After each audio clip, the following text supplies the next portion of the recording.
All right. Good morning.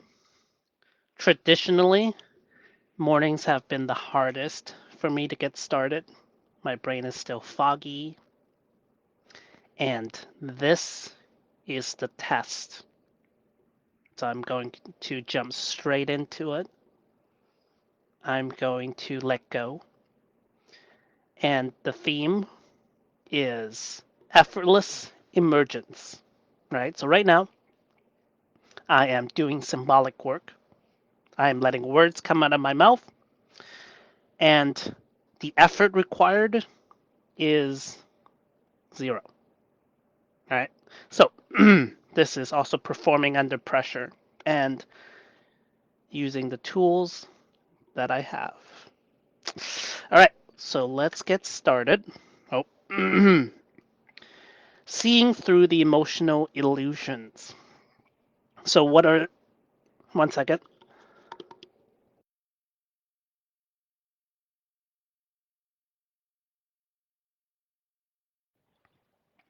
So what are the illusions, right? Well, when my brain says I'm not good enough,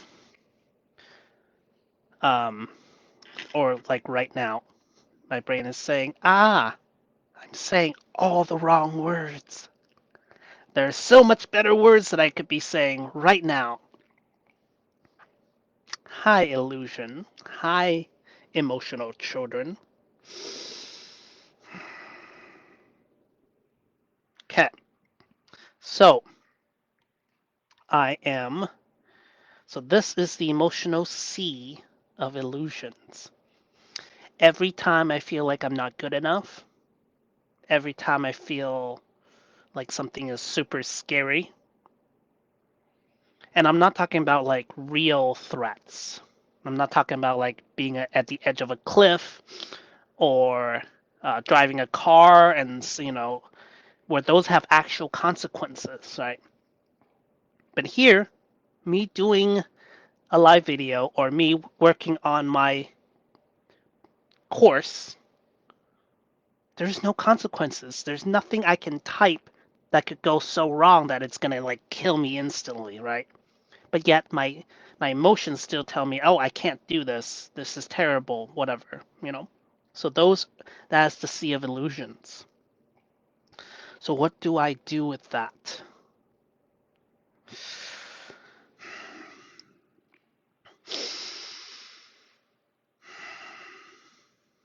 Okay, let's review what I went over yesterday. Actually, it doesn't matter. I was thinking like I was thinking it was technically, midnight, so it wasn't fully yesterday, but that's a distraction. Distraction maintenance or management. I have that mapped out in the 4 crevasses. Distraction. Interesting. And then sometimes fear catches my throat and says, oh, what you said wasn't good enough. You should have said something better. It was terrible. And then that very fear is the one that like squishes everything down and panics and like hits the eject button. Okay. The other one is overwhelm.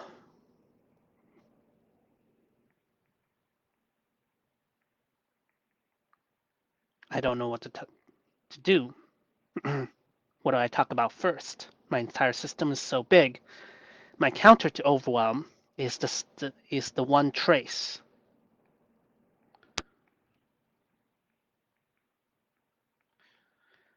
We start one place, consistently the same place,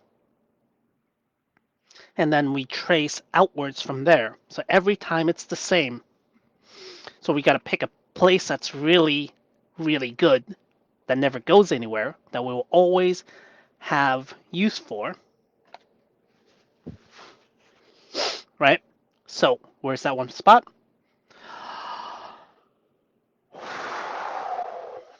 the breath. Okay, so this is the one breath meditation. Breath.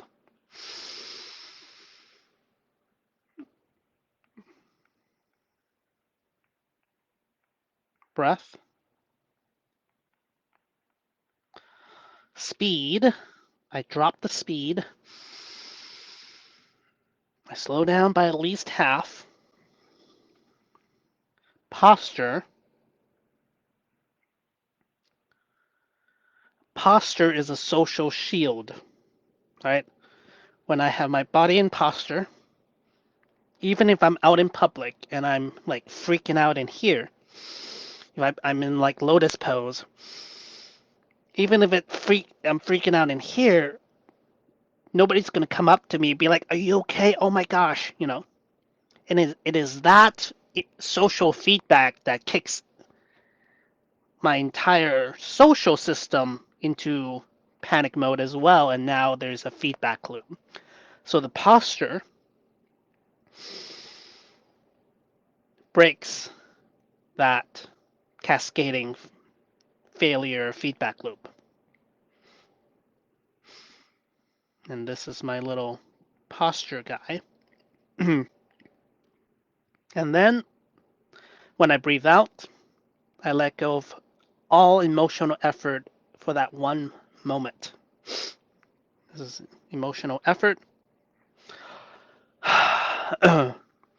into effortless action.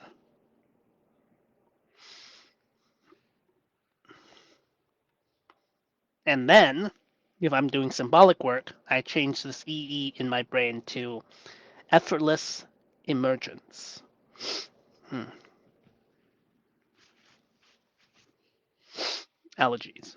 Okay, so that is the one breath meditation. We start with one place and then we trace outwards. The same place every time. So even when I'm lost deep inside the emotional sea, deep inside illusion, and I believe the stories it's telling me that I'm not worthy, I'm not good enough, I still find the one place that never goes anywhere. At least not until my very last breath. So this is why this program that I'm building for myself is universally applicable to anybody who has a breath.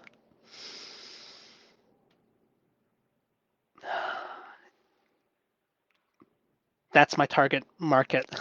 Is anybody with a breath and anybody who still feels stress in their life.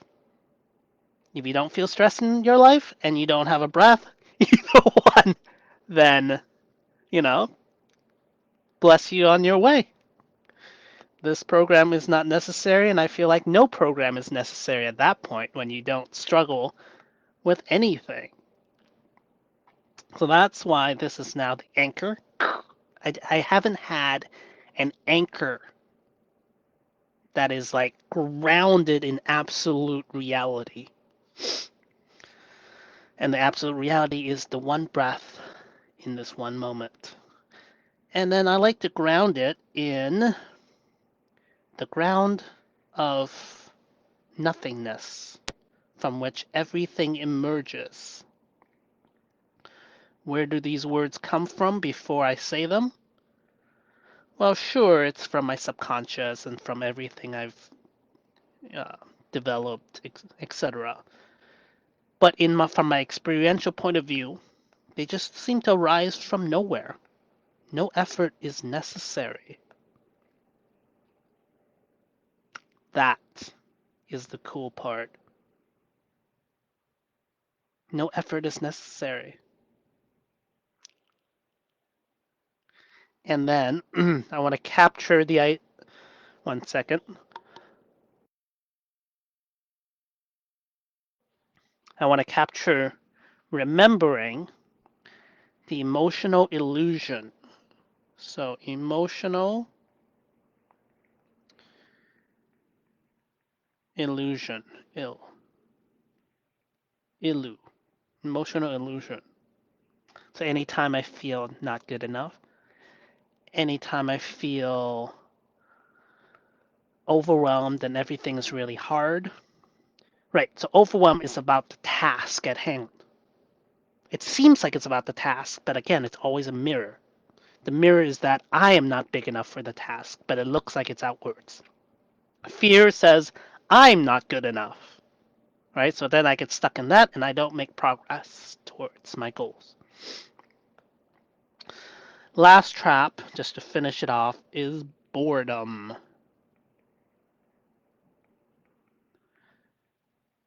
I am not there yet.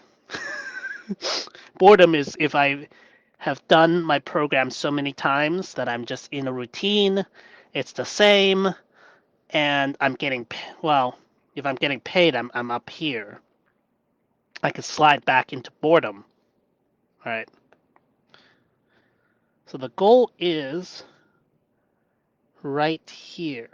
This is the science of success.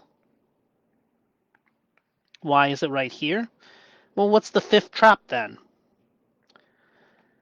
So the fifth trap is burnout or injury.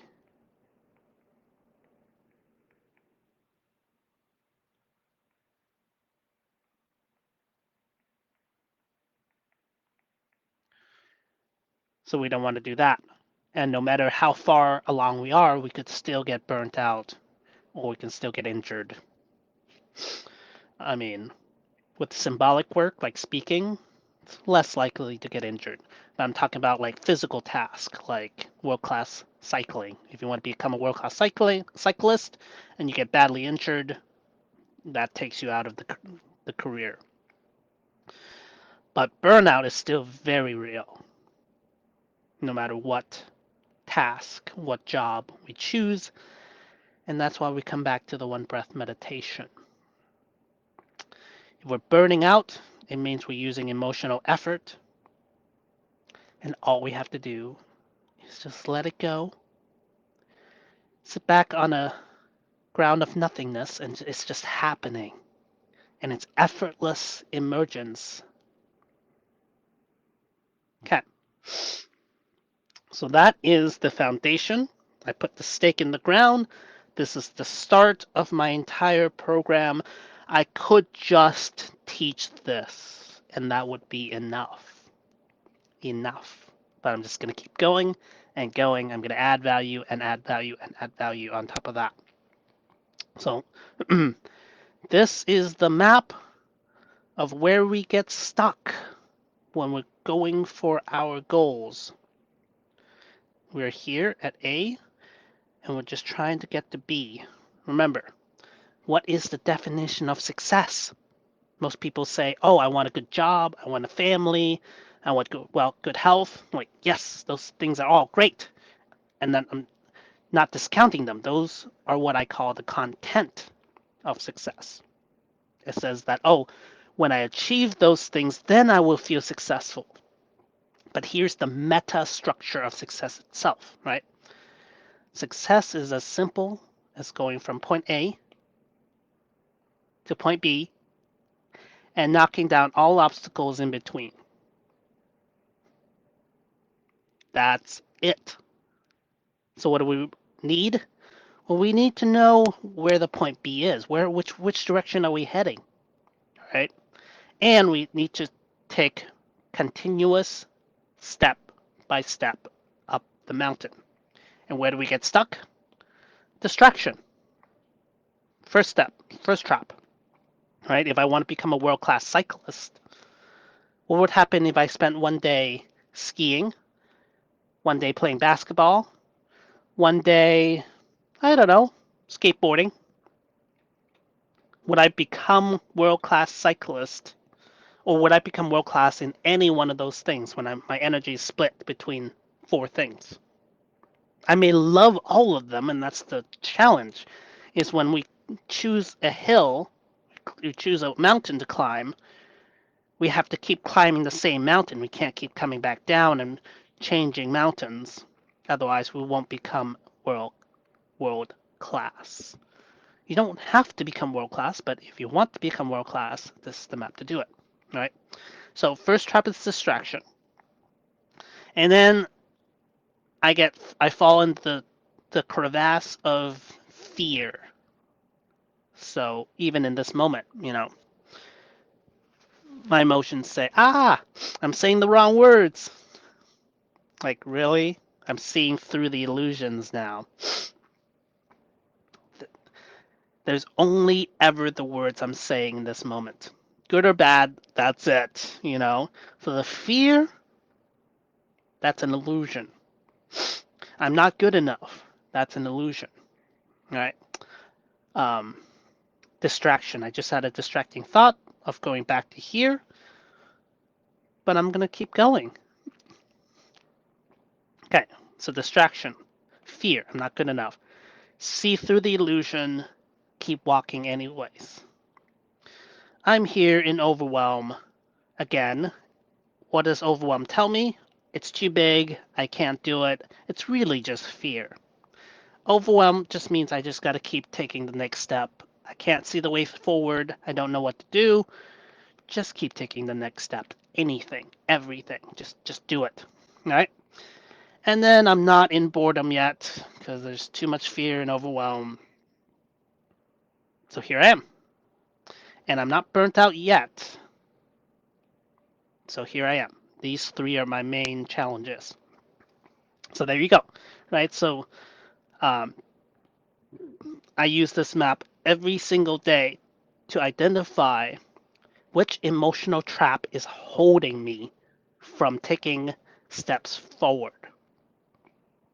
Or I've fallen into the emotional sea and I completely believe the emotional illusion. I become my emotional child and I'm stuck. Well, guess what? My rock bottom is the best place to start because it's already rock bottom. There's not really further I could fall. And what's down here, right here? This is the bedrock of the emotional immortal. This is the emotional immortal.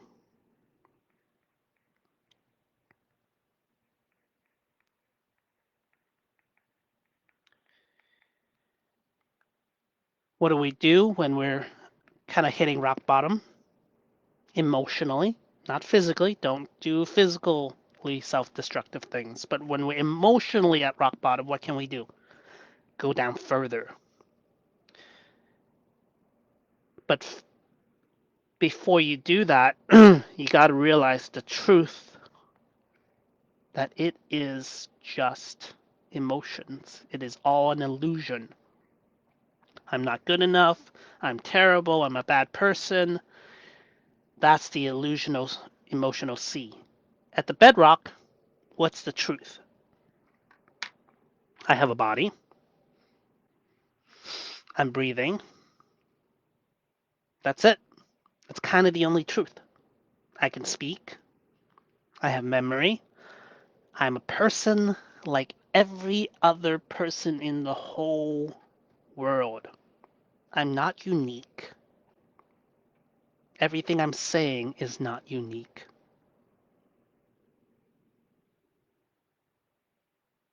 All the things that says I'm not good enough, I'm terrible, I'm the worst being in the universe. Okay. That's the emotional sea, that's the emotional child. And we're held by the grounds of reality, the rock bottom. When you've hit rock bottom, the things we're afraid of, the things that, like, oh, I'm not good enough. Okay. Once we've accepted them, it's like, wait, that's it? I thought it's going to hurt more than that. Like I've spent in my entire life running from the emotional sea, and then I hit rock bottom. It's like, that's as bad as it gets. Like, really? It's like drowning in 2 feet of water and then realizing, wait, I'm I can stand. I could just stand up. And the feelings are still there, but yet the emotional immortal is still stands in the emotional sea, but we can breathe. Even when we're underwater, it feels like I'm dying, but if I could actually die, I would have died a long time ago underwater. But, I can breathe. We are immortal. As long as our physical body is safe. Very, very straightforward about that. Like, you know, as long as my physical body is safe, I'm maintaining my body, I'm sleeping well, I'm waking up and doing my morning routine, I'm exercising, eating well, right? And then going to bed with my evening routine. And then as long as I maintain that sacred loop, I am immortal. I'm not talking about physically immortal, emotionally immortal. Right? So this is like waking up in the morning, you know, and then this is just us going about our day. Evening routine. And then this is really important. We have to get enough sleep. Otherwise, we are not immortal. We will start losing our sanity if we don't get enough sleep. Or if something in our emotional experience interrupts this loop, that is the time we need to get professional help. That's really important. This is the line. I didn't used to have a line, but this is the line. As long as you can maintain your life, this sacred loop, this sacred daily routine,